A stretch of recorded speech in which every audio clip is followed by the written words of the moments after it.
Hi, my name's Katie Laycock. I'm Bio 120 in the summer semester, and I'm here on my nature hike at Heritage Park in Cincinnati, Ohio. And on this tree in front of me, I found some Virginia creeper. As though it's not as harmful as poison ivy, it can grow off some berries that can cause irritation to the mouth and the throat. Here is the Virginia creeper on this tree here. It's pretty commonly through all the trees in this park. But as we continue along, I'm going to find some more things here. Now here we have what appears to be a mole trail. Moles are predators. They prey on earthworms, snails, that sort of thing. It looks like right here there was that. Looks like it's a slug. Yeah, we got a slug right here, which commonly the moles will come out and get them. So we'll see. Here we have some perennials. This is called Johnson grass. We also can see here some parasitism, that we've got some bugs here that are eating away at this grass, and then it just ends up dying off. But this does come back every year in full bloom. Here we go.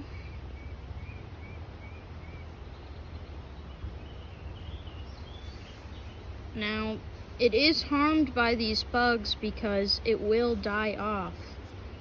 As you can see, it's wilting. Can also happen from the sun.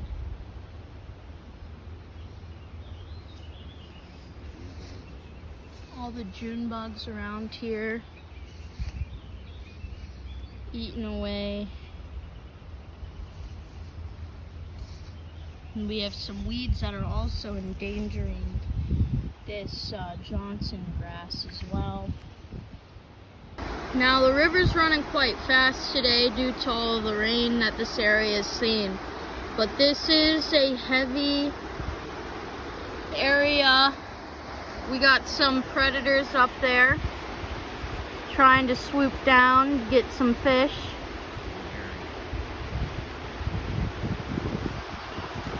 Now, those would be a secondary consumer because they're going to prey on the fish, and the fish are going to eat the algae and plants in this river.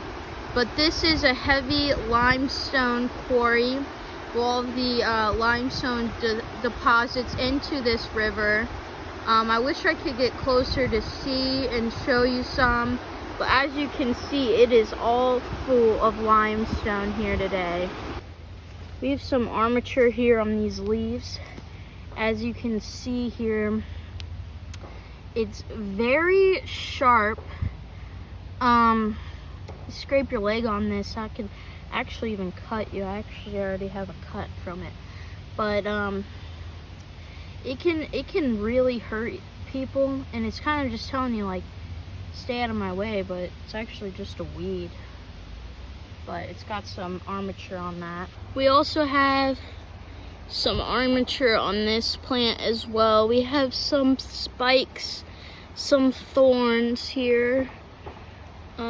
It's not really in bloom, so I honestly can't say what type of plant this is today. But we have some armature. My dad actually got poked. It's actually pretty sharp, so it's kind of just like telling us, stay away. So, as we can see, there's an unstable bank approaching.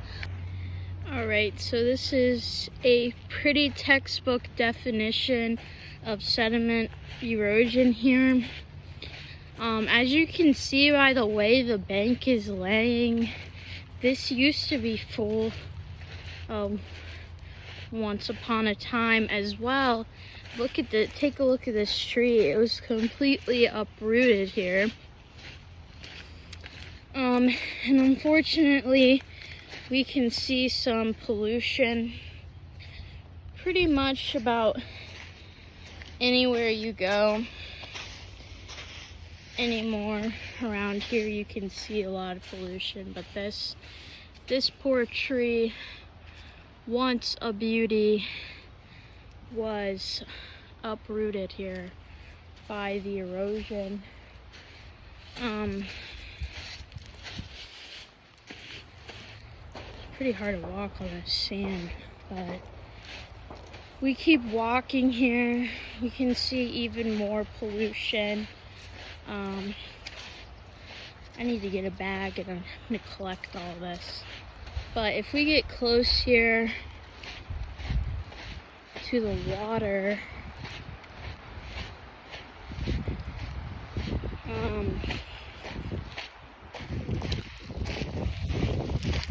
if you look close, it's hard to tell, but there's a lot of decomposers in the bank here. We have some like minnows and things that eat all the algae. River's flowing pretty well, but I mean, you can even see where the line was just a few days ago, and it seceded down. Here is classic. I've actually never seen this, but there's actually an automobile tire in the water. I'm gonna get some closer look at some animal life here. We can see that this habitat is particularly composed of a lot of producers and primary consumers. We have a lot on these leaves. We can tell that there have been bugs eating away, which would be an example of a primary consumer.